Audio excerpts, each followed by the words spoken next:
And we're live. We're here today, Sortlist with DMEXCO. Welcome, Dominik Professor, CEO, Digital Native, Chief Advisor to DMEXCO, which is digital again for the 2021 edition. And we're going to dive right in, as a matter of fact. Perhaps you could tell me a little bit about a challenging year in the event space, challenging 18 months. What you wish you'd known at DMEXCO at the start of 2020? Well, first of all, thanks for having me, John, and welcome to our Sortlist members. It's been a crazy ride over the last 18 months, because if you would have asked me like a couple of months ago, I would have said, of course we are going hybrid. You know, we're leaving this temporary online experience and moving into a, well, hybrid experience in 2021. Of course, that's changed. So we took advantage of all the feedback that we've gathered. Our first online experience last year, and we've basically optimized our digital platform experience, well, to be in the position to help serving all the needs of our customers within this global digital marketing community. So perhaps it would be interesting to know what would stay and what will go in 2025, for example. How will DMEXCO look? Which of these changes is here to stay? Well, I personally believe that we are in a transition, so in a market evolution, coming from business as usual on a temporary offline experience world, us selling square meters and experiences on the ground. Then we had to switch into a temporary online experience and going further. I also believe that hybrid will just be like, one step within the evolution, where in the end of the day, we end up, coming through a 365-day community experience, and eventually it tends to become a marketplace experience, right? So offering educational, community, and marketplace services, omni-channel, and with omni-channel, I not only mean through all digital channels we know, but wherever you like to, participate in that digital marketing community, you will be able to do. So we're going to serve you throughout the year and make sure that all the products that our customers offer, all the services that they have on the radar, get presented to the relevant community wherever them are. So this is evidentially what we are building, a community-related fostered marketplace experience. And you mentioned 365 days. That's a lot of days. What are you going to do to drive engagement from 1 to 365? What's the strategy today? Yeah, the strategy is pretty much quite simple. We sort of believe that we have a couple of ingredients, a couple of assets that we'd like to take advantage of. One of which is, of course, our brand. Another one is the reach. So we do gather hundreds of thousands of people within our community in general, serving them through all the different channels that we have. We usually tend to have 40 to 50,000 people on the ground. So it's quite a heavy global reach, brand marketers, agencies, global technology leaders. And not only we do have the reach, but now we are able to also serve it through a very well sorted out technological platform. So we will now be able to combine the reach and the technology and to give it away basically to our partners and the community for them to run their own events. So DMEXCO as an event evidently will just be, one single point in the timeline throughout the year where we run our key event. But we sort of also believe that there's players out there that would like to take advantage of the community reach and the technology that we have, and we're going to be, making that available to them. So in the end of the day, let's say a Sortlist agency who is in, social, might do a social innovation day event, hosted by them through our technology and being offered to our community on our platform. So that's one of the ways we're going to become a, community-centric and platform-driven experience. And on the other hand, we also believe that if you run an event, on 1-2 days, right? And you are serving hundreds of hours of content, there is basically like no possibility for all the participants to consume all that content. So we sort of believe that session recording should be saved and organized, in a video library, and that should be made available to anybody at any time, so people can also post the event, get in touch with the sponsors, consume the content, and sponsors on the other hand side could obviously get the relevant lead, so they can restart the communication even if the factual event has passed. So that's another one to drive this throughout the year community commitment. I'm seeing a really strong pivot towards media, towards, as you say, community.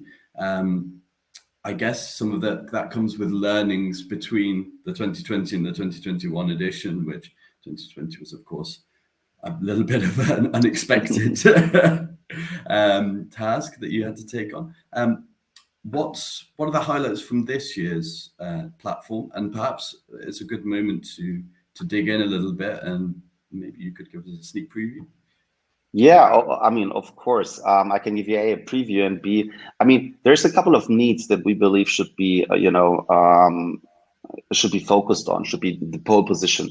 And we believe it's not only around targeted lead generation, right? Extensive networking. We also believe that it's also about, powerful thought leadership. So, providing the relevant content, even through a little bit of, KI optimized way of delivery. So we do really focus really much heavily on the visitors. Based on the feedback that we've gathered last year, we found out that we need to be optimizing on like 4 pillars, right? A, we believe that we need even to make it more easy for people to engage with the platform, with the content. So a tremendous amount of effort has been spent within the whole platform UX and UI, right? We certainly believe that people should be able to participate in those events wherever they are. So omni-channel becomes crucial, right? So no matter if you're on your tablet, on your mobile, on your TV, wherever, you should be able to dive into the experience. Last but not least, we believe that the world through COVID has potentially even changed a little bit, the efforts that people would love to take to participate in something. So for us, it was all about giving the experience away with the least hassle possible. So self-service management comes into place, and the whole platform is, it's built, no matter if you experience it on mobile, on desktop, wherever, to be very easy, to be very seamless. And as you've mentioned, let me go and give you some sort of a preview on how it's going to look. So we're building it through I call it a mashup, of different technology platforms, one of which is Swapcard. So our partners from France, who also, had the event or had the technology platform being licensed to the ones like IBM or South by Southwest, etc. But it's not only them, it's tons of other like technology features that needed to be integrated to fulfill that experience. And if I need to log in, so give me one more second. It's okay. This is live. This is live TV. This is live TV, and I'm typing already so fast. So here we go. So I'm now gonna share my screen with you guys. So share screen, a window, and Chrome tab, DMEXCO at home, and I should be sharing the right screen, I hope. Okay, that's it. And bearing in mind, I guess, our audience of agencies, so perhaps you can specifically get into what's most relevant to your agency. So I believe the most relevant is the simplicity, obviously being responsive. So no matter how you handle the platform, I can skip the banner here, you'll end up at what we call a homepage, right? So you not only have your own profile, but you have multiple, let's say, layers. So I'll start by going to what I believe the most important layer, which is sort of a community layer. at that community layer, which is being built, evidently every single day, we do have the possibility to see all the different events that we're running or will be running. So Martech Trends, for instance, is an event by one of those partners that is using our community technology, to run his event in our platform. So as you can see, everything here looks completely different from what you might be able to see from a design and content perspective at DMEXCO. So going back to the... So they've used your platform and completely rebranded, and they did it all themselves. Their own event. Yes, exactly. So they do it all themselves. So you'll eventually be offered, a sort of Hopin-alike platform that you can customize yourself to run your own event, And we not only list, as usual, all the partners here that are participating. So we have already like way over 100 partners that will be participating that year, They can upload products and services, etc., etc. We do have this whole community space where people can actually, and I'm seeing, it's a live, and due to the sharing of my live stream app, it's a little bit unvisual what you can see up here, but you also have the whole community. You can filter by type, by interest, by know-how, by company types of roles, all the people. You can make yourself invisible if you don't like to. And there's also something that we've experienced is to be very valuable. You see who's actually live. Because if you're running an event over like 1-2 days, evidently not everyone will be participating at the event for 12 hours. So you can certainly very easily see who is live, approach them, send them a connection request, see what they're interested in, see that they are a member of Snap in that particular case. When you come to Snap's profile, you can talk to Snap. You can see they have jobs because they're looking for people. You see the entire team that you can connect to. And if they are running conferences or conference sessions, they will be linked to this microsite as well. And within the conference agenda, so we are running, I think, almost 200 hours of content like last year. So you have different stages, like based on topics. They are all, again, once interlinked or correlated to each other. Still not live, so we haven't published the platform. But what's more important is that we do give the Sortlist members exclusive prime stage time within the platform. So we have dedicated topics, right? Some of which are, for the curated stages, so visionary thought leaders. Some of which are for our, very masterclass heavy partners. And we do have a sort of an agency stage where we believe that, agencies with their topics should have dedicated slots, to be offered to the community. So I've sold my company to an agency as well, so I sort of know about the needs of agencies. So that's probably why we spend a tremendous amount of time in, building something that is focused on their needs. And it's always reach, it's always finding the right people, clients, providing thought leadership on stuff that and yeah. Indeed. I see that you've really embraced the opportunities that come with going digital to expand into new areas, to expand. And actually, one question I had was how do you plan to keep the spontaneity, the excitement that you feel at a in-person event? I see this online feature so that you're never sure who you're going to come across and talk to. Perhaps that's a part of your aim to maintain that spontaneity and excitement. Yeah, well, excitement's being spontaneous. There's so many things that you should mention. So indeed, it's totally different than on ground.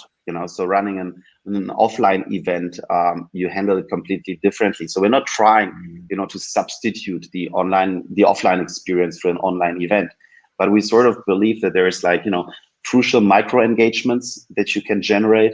So no matter if it's within the chat where you can tag individual people, you can give micro feedback on already existing comments in the feed. You have a personalized AI-based notification feed system. So no matter what action you do, there's going to be notifications coming into your own personalized stream. We do have what we call the leaderboard. which is a gamified application with tons of actually nice prizes, and all the actions of all visitors throughout the platform. So attending a session, connecting within the community, downloading a paper, whatever, they will give you points basically. And those points will generate a public leaderboard that is available to everybody. So you basically see most active users, and those users can actually win nice prizes. So this is again one of those tools that is, next to Swapcard that we're using. It's Valida from the US that basically helps us to, engage people in a more gamified, fun way in experiencing the platform, getting in touch with the communities, with the sponsors, and that's a new experiment of that year.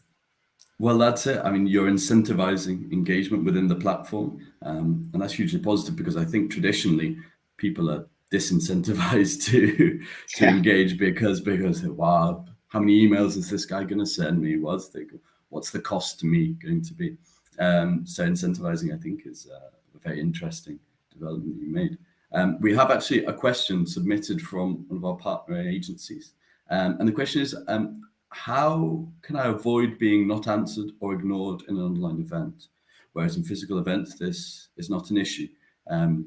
This person has attended an online forum and it was a fail because none of the exhibitors answered. How are you planning to avoid that kind of situation? Well, I actually would need to deep dive more into the context, on when it happened, how it happened, etc. But I do believe that there's a couple of ways, how you can easily do that. So the platform is basically for all sponsors managing all team members centrally. So no matter what initial centralized, question pops in within a sponsor, all team members see that. They can take, the visitor's question or contact request and then connect that person to a relevant rep. So that's also very important to know that they are basically managing it centrally. Then, as I've mentioned, the notification system that automatically, based on certain behavioral factors, will send out reminders to the one that has not accepted the contact request. It does within the platform, but it also eventually does within your mailbox. So there's technology being used to engage that.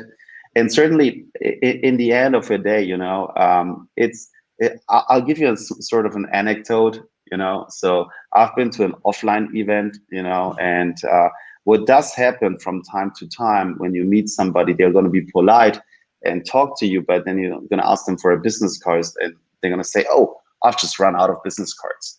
Right. And to me, that moment is like, okay, he didn't really run out of business cards. And I, in that particular moment, seemed to be very irrelevant for what he wanted to achieve with his participation at that event. So I believe the same happens within the online experience as well. Evidently, maybe it happens way more often because people are like, increasing their frequency of contacting. So I believe, sending out personalized requests, very precise on what you like to achieve, having the opportunity to, connecting to people based on connections that they already have that there's tons of different very practical ways on how to, avoid being considered to be too spammy. There is certainly no guarantee, that they will answer you. We, from a technological perspective, do everything possible to engage, that the connection is being really fruitful to both parties. And I think we've came across a couple of very easy and convenient tools to make that happen. So we have, one-click meeting requests, that also come out centrally. So the sales team, being snapped and attending with, 30 people, you see that John Platt sent us a contact request. So we internally can see, okay, who is John? What does he offer? And can eventually then go and, assign a rep to John for the meeting to really take place. Or you can simply just talk to Snap directly, not to a dedicated person. And then once again, in the back end of their profile, there is a way of them managing the request and getting back to you. And I believe it's yeah. Yeah, that's perhaps another advantage that we're seeing with going digital, that these meetings can be dealt with on a company level, Yes. as opposed to on a personal level. And no one person has the bandwidth for quite so many meetings, but a company certainly does. So you meet with somebody different, perhaps, but And you still get the there same is value. what I've learned, and it's quite interesting, right? A digital event ultimately is more like a campaign. It's like a microsite. It's like a LinkedIn profile. It stays within the platform for so long, right? So it's not only about getting the most leads in those 2 days, but it should be built in a way that it generates and produces leads throughout the year.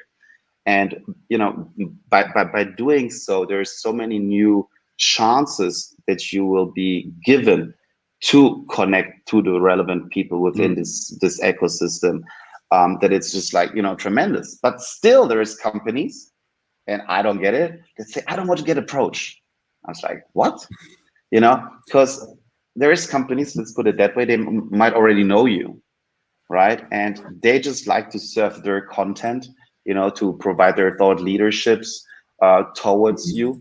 And they might have their own websites, where they have, a very dedicated process of how to approach them. So it's their ticketing system or whatsoever. And we're giving also them the opportunity, to have their systems, external ones, integrated into their microsites. So even if you don't get a direct feedback from them on a moment of your request, the platform will definitely make sure that your request has been with them. And it's a sort of a demand and supplies thing, right? Are you relevant enough to them, and vice versa? But it's not getting lost in translation. So that's important to know. Nice, thank you. We have a couple more questions in the chat, as a matter of fact. Number one, perhaps briefly, do you see more demand for agencies due to COVID and post-COVID developments? Tricky question. I would see that there is definitely, tricky question, I would say, certainly. What I personally do see that many brands internalizing, lots of agency work. So they're building, teams that do what agencies did in the past. That might be a short-term trend that might really provide a big problem to the market of agencies in general. That's why I certainly believe it's ultra important to make sure that agencies get stage time, and that they present their offerings and also their USPs versus doing everything in-house. So I think there's quite a lot of demand because, in general, and that's the good thing with COVID, everything is getting more and more digital. So everyone needs digital experts. And then there's people that need basically to decide if they want to in-house or if they should then go and take an agency. And that really depends on the vertical of the agency, which they're serving, right? So initially, it's a very great chance for agencies because they already have the digital knowledge. They are the digital powerhouse. So they just need to make sure that their digital competencies are being presented in the right way. Long term, we'll have to see, if every one of us becomes a digital expert, then it's going to really shape up the market in general. But that's probably too early to tell right now. Yeah, sure. It seems good. Digitalization and communication as well. To communicate. Yeah, we are COVID safe. We are. Yeah. We are. You can trade with us with security. They're the two areas. Yeah, and that I do love to relate to social media. As a matter of fact, TikTok, that grew exponentially within the last couple of weeks, even being a sponsor on the European Championship, right? So when you take a look at social media, right, I think that evolved and professionalized so heavily within the last 2 years, and agencies who've been dealing with that vertical for many, many years are obviously way more advanced in understanding what works and what doesn't. They have the access to the supply side. They do have the creativity to be served through the supply side. So I've seen a tremendous rise up in the demand for social media agencies, right? Whereas potentially out of home, media agencies have seen a sort of a decline through COVID. So it really depends on what you do.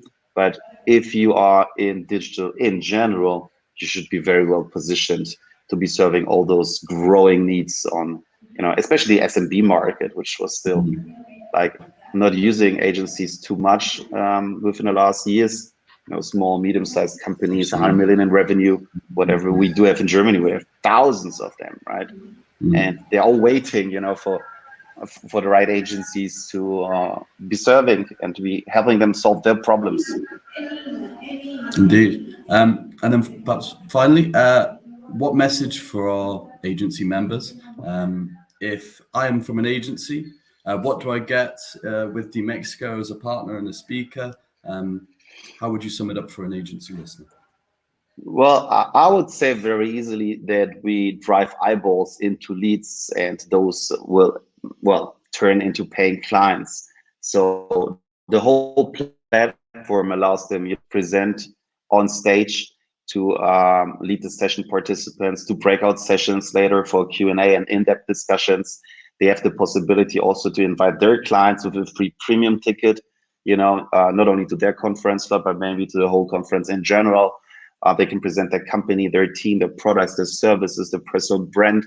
They can access all the attendees, and we're talking, we had more than 20,000 coming in last year.